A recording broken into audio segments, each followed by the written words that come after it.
Bonjour, eh bien félicitations, vous avez cliqué sur mon lien. Bon, je sais pas, il n'y a personne qui dit ça, donc tant qu'à faire, je voulais le dire. Alors en fait, ce qu'il en est, là nous allons parler de Sai. Alors c'est parce que j'étais à la Japan Expo, j'ai rencontré un groupe d'écoliers, et puis même leur professeur de l'école de Tokyo 20 ans, voilà. Et nous avons fait pas mal de petits workshops ensemble, donc on peut dire que les petits ateliers m'ont beaucoup plu. La preuve, là, j'ai donc fait un petit atelier coloriage sous Sai comme un professionnel. Donc en gros, je vais vous montrer un petit peu ce que j'ai retenu, hein. Je dis pas non plus que je me rappelle de tout, ça va faire vraiment exactement une semaine entière là, que j'ai passé à... Oh, j'ai des étoiles plein les yeux d'avoir vu ces gens-là. Donc là, je vais vous montrer un peu ce qu'ils m'ont un peu appris sur ça. Hein. Un peu, non mais ils m'ont tout appris, oui. Alors, en gros, ce qui est la différence entre ça et Photoshop. Bah déjà dans Photoshop, je vais vous montrer un truc. Hop, hop. Je vais vous montrer parce qu'on va me dire, ouais mais non, t'as marqué ça, il est tout bien. Je vais quand même montrer. Ça et Photoshop, la différence, là, UPI. Et là maintenant je fais Alt entre les deux calques et j'ai ça qui apparaît, hop, hop, voilà. Donc en gros, lui me sert de masque et lui donc ben, il dépasse pas de mon masque. On peut dire ça comme ça. Donc ça, on l'a aussi sous Sai. Ça par contre je ne savais pas, donc ils m'ont un peu appris. Mais ils m'ont appris aussi autre chose. Donc par exemple, ici, on va faire un nouveau calque, on va faire des calques là. Donc on va faire exactement à peu près les mêmes bidules, donc en rose, là, tac, tac, et l'autre en bleu, par contre il dépasse un peu plus, et là j'ai intersection, je clique dessus, et voilà, ça fait exactement pareil avec un petit trait rouge. Donc bon, on va dire, ouais, bon bah c'est pareil que Photoshop pour l'instant, sauf que ça, par contre, ça y était pas du tout. Alors là, je clique sur le groupe, je peux même le fermer, et je demande de faire intersection. Et là, voilà. Ça, Photoshop, il ne peut pas le faire. Je vous prouve hein, quand même, s'il veut bien. Voilà, monsieur Photoshop, est-ce que vous pouvez le faire? La réponse est non, il ne peut pas le faire. C'est ballot. Donc, ça y est, déjà un gros point positif que lui... il peut faire pas mal de choses avec ce petit procédé. Donc pour quelle raison? C'est super simple, nous avons, durant le workshop, travaillé sur la coloration, comme vous pouvez voir, d'un œil.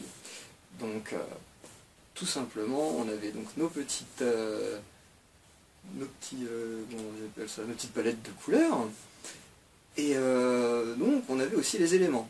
Donc moi, j'ai un petit peu augmenté parce qu'en gros ils avaient déjà fait l'œil, ils avaient déjà fait le blanc de l'œil et l'iris de l'œil en bleu. Moi je préfère que ce soit en blanc pour vous montrer que bon, moi je suis toujours avec mes systèmes de couches et de couleurs, bref. Voilà. On va dire que ça je le veux à peu près le mettre là. Donc on voit que mon œil se dépasse un petit peu, c'est pas grave vu que je le mets dans un petit groupe. Et je l'intersectionne. Donc là voilà. Donc on ne voit pas parce que c'est tout blanc, mais ici j'ai donc mon œil, et ici, enfin mon blanc d'œil, et ici j'ai mon iris. Bon, pour l'instant on en parle comme ça, mais voilà. Ici, j'ai préféré que ce soit de ce sens-là que ça se lit, donc en gros je commence par cette couleur-là. Donc je vais le mettre sur le blanc de l'œil, faire un petit ombre. Donc je clique sur mon calque, j'aimerais bien donc le lier, donc j'aimerais bien faire un alt et tout, mais non on peut pas, donc en gros c'est là, tac. C'est pas grave, ça sera aussi rapide après d'apprendre comme ça. Ensuite, je prends l'aéro, je clique sur le... Je reste appuyé sur le bouton Alt, je clique sur la couleur à désirer, donc il n'y a même pas à changer, voilà, il le prend directement à partir... je ne vais pas faire ça et ça, voilà. Donc en gros, ça c'est bon, j'ai mon aéro, je reste appuyé sur Alt GR, là on commence à voir un petit peu le truc qui se passe. Commence à avoir la grosseur, et donc je vais essayer de passer comme ça, avec une densité 50, tout ça, voilà, c'est très bien, on y va tranquillou, hein, on ne va pas non plus trop faire de marque, on le fait deux fois tant qu'à faire, Voilà, on commence à avoir un petit peu d'ombre. Tiens, ici peut-être un peu plus, que ce soit sûrement dans un coin. Après, donc nous avons la fameuse iris, on en crée un nouveau calque, on fait intersection, et oui, un groupe avec un intersection dans un intersection, ça aussi Photoshop ne le fait pas réellement, je pense, de faire des intersections dans des intersections, donc là maintenant c'est faisable. Donc ici, nous avons donc la couleur bleue qu'il faudrait mettre. Donc voilà, on met la couleur bleue, pour l'instant tout va bien. Ensuite, on crée un nouveau calque, on rebelote avec les intersections. Par contre, lui, on garde le bleu, mais on le met en mode produit. Bah oui. Donc, pour quelle raison? Ça va être sûrement pour celle de faire l'intérieur de l'œil. Donc en gros, hop. Là, on essaie de faire un truc à peu près potable. On agrandit un peu le trait. On agrandit. Et on applique. Voilà.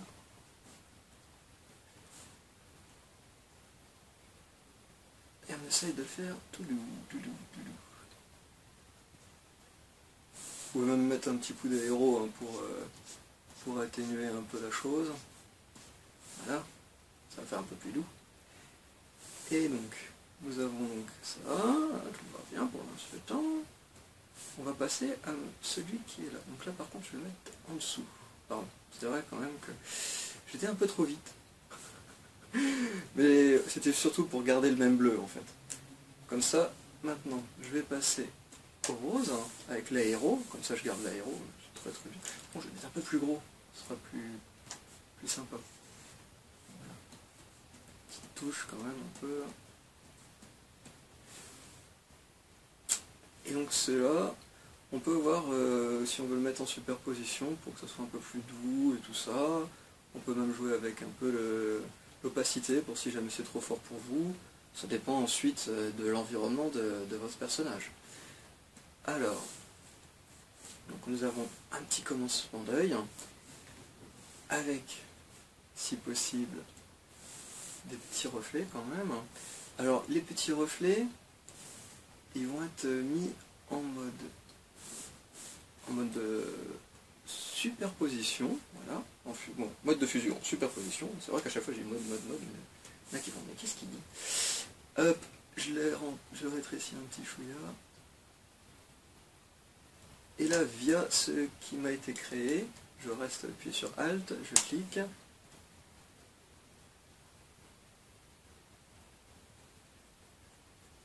Et là, je peux m'amuser à faire l'iris avec des petits gribouillis, quoi, comme quelqu'un avait dit dans la salle qui m'a fait marrer. Ouais, on fait des gribouillis. Ouais, bah, c'est des beaux gribouillis, s'il vous plaît, monsieur, hein, parce que franchement, c'est pas évident non plus de dire à quelqu'un qui est professionnel, de lui dire oh, vous faites que des gribouillis en fait. Non, non, non. C'est bien placé, voilà, il faut que ce soit à l'intérieur, ici c'est petit, ici ça commence à être gros, et là c'est petit. Voilà, il faut juste voir comment on fait. De toute façon, dessiner c'est simple, ou colorier de toute façon, c'est que de l'observation. Donc, après, voilà. Donc, hop, on se dit, mais quand est-ce qu'il va mettre le cyan? Bah voilà, c'est le cyan, il arrive tout de suite. Alors, nous avons donc ici un œil, il faudrait peut-être faire un petit reflet. Donc, ce qu'ils m'ont montré, j'ai trouvé ça assez bizarre, parce que bon, franchement, je vous assure, moi je galère. Je sais que je vais pas bien le faire, hein. Si j'arrive du premier coup, franchement, magnifique, c'est super, c'est génial, mais j'y crois pas trop. Alors, en gros, ce qu'ils m'ont montré, c'est l'idée de faire un reflet comme ça. Là.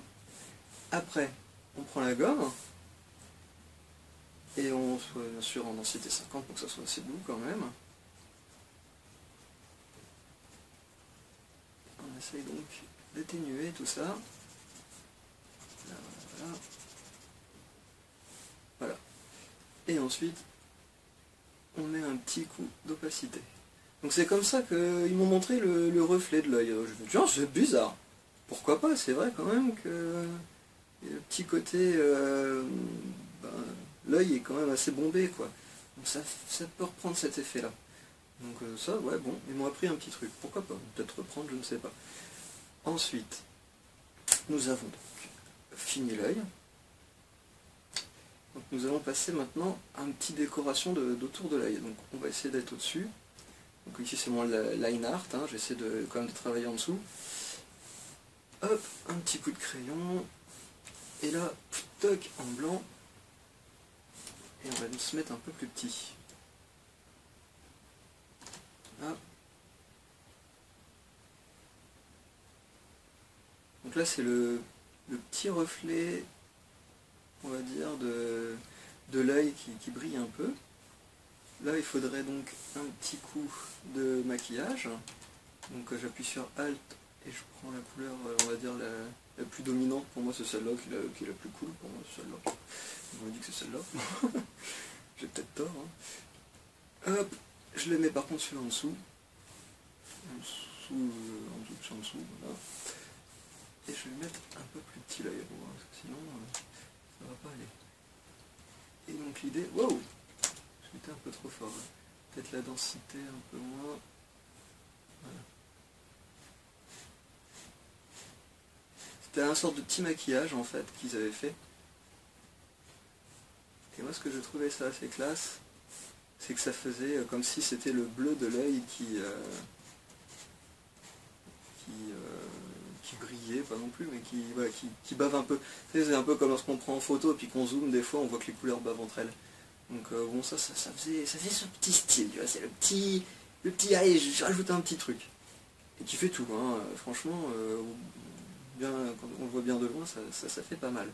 Donc ensuite, j'ai juste à revenir là-dessus, faire un nouveau trait. Là, avec ça, on peut donc orienter facilement le document. Donc ça c'est pas trop mal.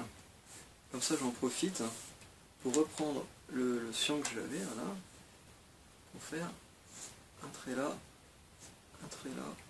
puis peut-être encore un autre, ça peut être sympa. Hop, et je reprends, on va dire, le violet là. Hop, on va prendre le plus clair, ce sera plus cool. Voilà. Donc là, hop, on peut annuler. On peut déplacer, on peut faire des CTRL-D. Qu'est-ce que c'est bien aussi ça. Hop. Après. Donc là maintenant, je commence à avoir un œil pas trop mal, quoi. Donc voilà, comme je vous ai dit, on peut à tout moment bouger à l'intérieur grâce à ce système d'intersection. Donc là, hop, on va quand même finir un petit peu. On va finir en beauté. Hop, hop, un petit coup d'aéro. Là, on va mettre un peu plus, avec un petit point là. Bon, je mets un petit coup de CTRL-Z, un petit coup de gomme d'ailleurs. Un peu trop. Voilà. Ensuite, un coup de crayon en blanc.